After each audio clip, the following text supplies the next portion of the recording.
Comment devenir riche, partie 3. Alors, à la partie 1, nous avons vu que pour devenir riche, il fallait d'abord être une personne riche, attirer la richesse et l'argent à travers la personne qu'on devient, à travers nos pensées, à travers notre mental, à travers notre comportement et à travers nos actions. Dans la partie 2, nous avons vu que pour être riche, nous devons offrir le maximum de valeur au maximum de personnes possible en ayant un business qui est scalable. Maintenant, nous allons entrer dans le vif du sujet même, dans le cœur même de la richesse. Alors, c'est parti.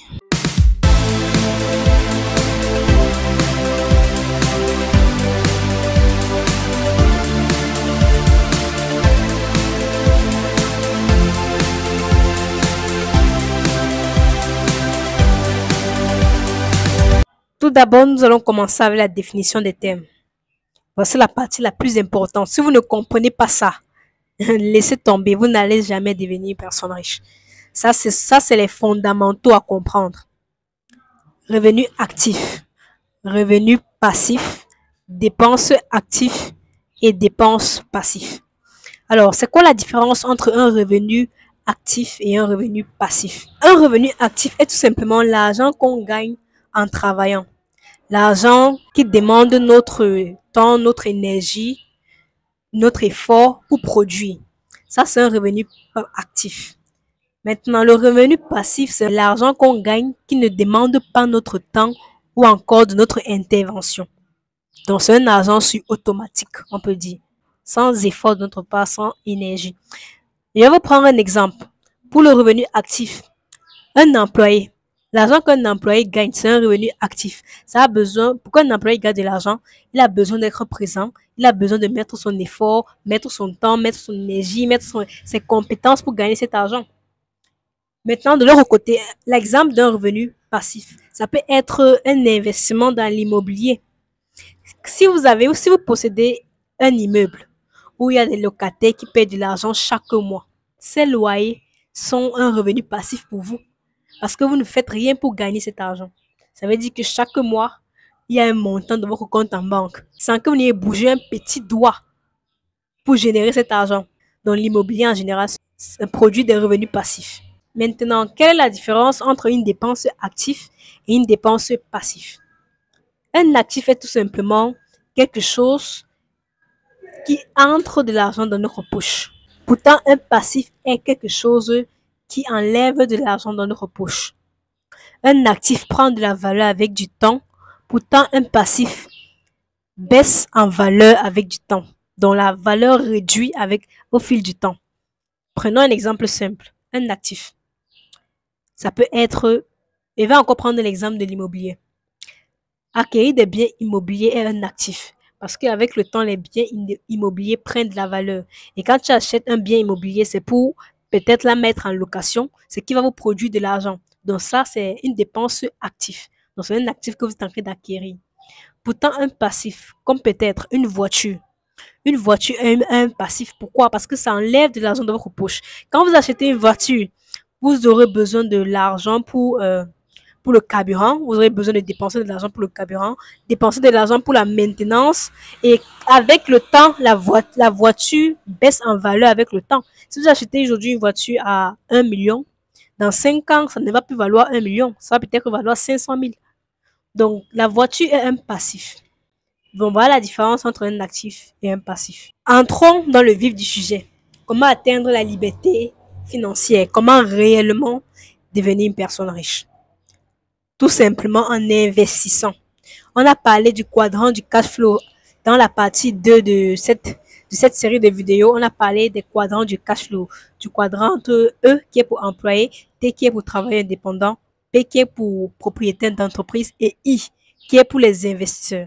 Vous devez comprendre que 70% des richesses des personnes qui sont riches viennent de l'investissement. Donc 70% de leur richesse vient de leur investissement uniquement. Pour vous dire l'importance qu'est l'investissement. Donc investir pour une personne qui veut devenir riche, c'est capital. C'est de l'investissement qu'on tire la plupart de sa richesse. C'est de l'investissement qu'on tire 90% de sa richesse. Donc, il est capital d'investir si on souhaite devenir une personne riche. Investir en possédant des actifs. Vous devez posséder. Les personnes riches possèdent des choses. Vous devez posséder des actifs, posséder des biens immobiliers, posséder des parts d'entreprise, posséder des choses. Comment investir? Le premier investissement que vous devez faire, c'est investir en vous. Investir dans votre savoir, investir dans votre intelligence, investir dans vos connaissances. Ça, c'est le premier investissement que vous devez faire. Avant de faire toute autre forme d'investissement, concentrez-vous d'abord sur l'investissement en vous. C'est très important. Même Warren Buffett dit que le meilleur investissement qu'on puisse faire, c'est sur soi-même.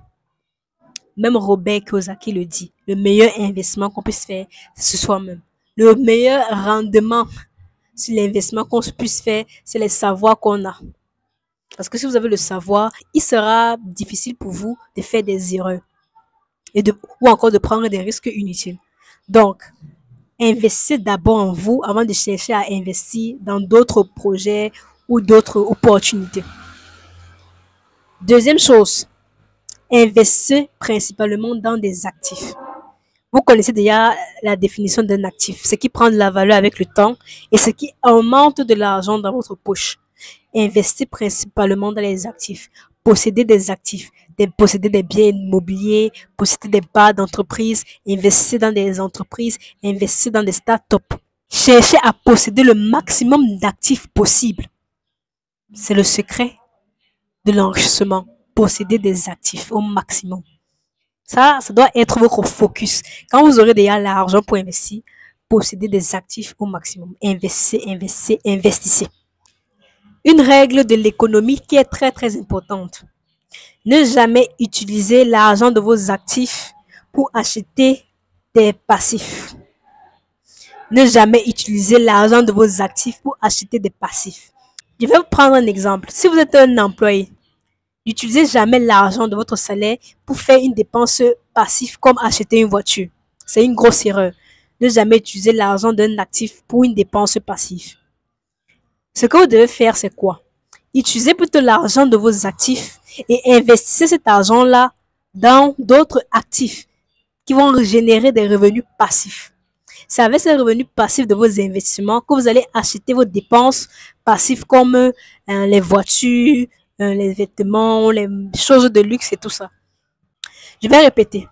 Utilisez l'argent de vos actifs pour acquérir, investissez l'argent de vos actifs pour acquérir d'autres actifs qui vont générer des revenus passifs.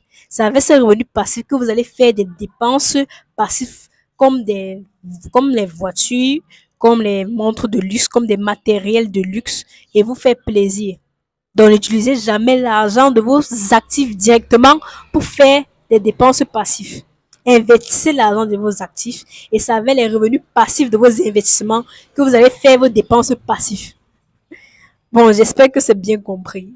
Donc ça, c'est la première règle en économie, très important. Le secret des personnes riches, c'est que les personnes riches utilisent le temps, l'énergie, les compétences et l'argent des autres pour s'enrichir. Par exemple, ils vont mettre sur pied des entreprises dans lesquelles les gens vont travailler, ils vont utiliser le temps, leur énergie et leurs compétences pour faire tourner le business qu'ils ont mis sur pied. Voilà comment ils vont utiliser le temps, l'énergie et la compétence des autres. Maintenant, comment est-ce qu'ils vont utiliser l'argent des autres pour s'enrichir? Tout simplement à travers les prêts bancaires, à travers les dettes. L'argent que les pauvres et les gens de la classe moyenne épargnent, c'est ça que les riches utilisent pour se faire encore plus d'argent. Donc, il va aller prêter cet argent à la banque pour investir dans les actifs qui vont les générer des revenus passifs avec lesquels ils vont rembourser les prêts bancaires. Pendant ce temps, les pauvres passent le temps à épargner et s'appauvrir davantage. C'est le pauvre qui pense que la dette est mauvaise. Les riches savent très bien utiliser la dette à leur avantage parce qu'il y a les bonnes, il y a les mauvaises dettes. Les mauvaises dettes, c'est les dettes qu'on utilise pour faire des dépenses passives. Pourtant, les bonnes dettes, c'est les dettes qu'on utilise pour acquérir des actifs, pour investir. Et c'est avec le retour de ces investissements qu'on repaye la dette et on mange le reste. Et le reste fait partie de notre fortune. C'est comme ça que les riches s'enrichissent davantage avec la dette. Ils s'enrichissent avec les argents des autres. Et ça, c'est une équation qu'on peut faire encore et encore et encore. Donc, quand vous avez atteint un certain niveau de richesse, vous avez la possibilité de faire des prêts, de prêter des grosses sommes pour investir davantage et générer encore plus de revenus, encore et encore et encore. Donc, il n'y a pas de limite. Il n'y a pas de limite. Il n'y a pas de limite. C'est pour ça que les riches deviennent de plus en plus riches, et les pauvres de plus en plus pauvres. Les riches réinvestissent leur argent, ils investissent, ils investissent. C'est pour ça qu'ils arrivent à maintenir leur richesse.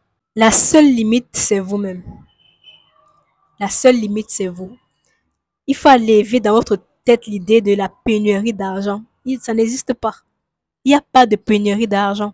L'argent est là, l'argent est partout. Il n'y a pas de pénurie d'argent. Et la seule limite, c'est nous-mêmes. La seule limite de richesse qu'on peut se fixer, c'est la limite que nous nous fixons dans notre cerveau et dans notre tête. C'est nous-mêmes qui définissons les limites. L'argent, on peut avoir de l'argent infiniment. Il n'y a pas de limite. Alors, qu'est-ce qu'on retient de cette série de 3 vidéos sur comment devenir riche pour de vrai?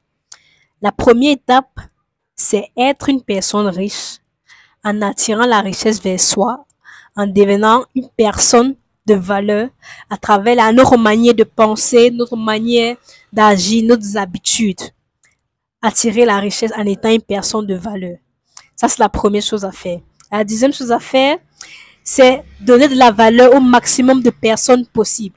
Donner le maximum de valeur au maximum de personnes possible en ayant un business qui est scalable, qui touche le maximum de personnes. Et la troisième, c'est en investissant notre argent dans des actifs.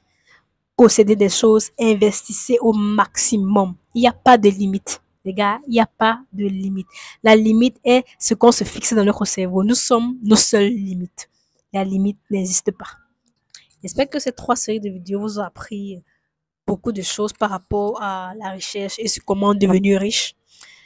Abonnez-vous si ce n'est pas encore fait. Intégrez mon groupe Telegram et on se retrouve dans une prochaine vidéo.